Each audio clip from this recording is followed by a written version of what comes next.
আমার ১ মাসের ছোট্ট বাচ্চাকে নিয়ে আজকে যাচ্ছি পিএসসি ক্লার্কশিপ মেন এক্সাম দিতে। আবার এক্সাম সেন্টারটা এত দূরে দিয়েছে বাড়ি থেকে, শালবনির কাছাকাছি একটা স্কুলে। তো এক্সাম দেওয়া হয়ে গেছে। এবার চলে এসেছি আবার গাড়িতে। আমার সাথে, সাথে আমার বেবিরও কিন্তু এটা একটা পরীক্ষা ছিল। এই ছোট্ট বয়সে এত দূর রাস্তা গাড়ি করে আসা। সাথে সবার টেনশন ছিল ও কী করে ১.৫ ঘন্টা থাকবে।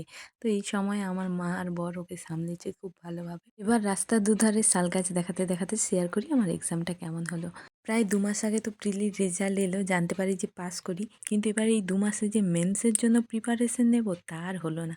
কারণ এর মধ্যে আমার বেবি হলো। তো বেবিকে প্রায়োরিটি দেওয়াটাই আমার কাছে আগে। তারপর শরীরও অতটা ভালো ছিল না। তাই পড়াশোনা আর করতে পারিনি। যাই হোক ১ ঘন্টায় ৬টা রাইটিং লেখার প্র্যাকটিসটাও আমি করতে পারিনি।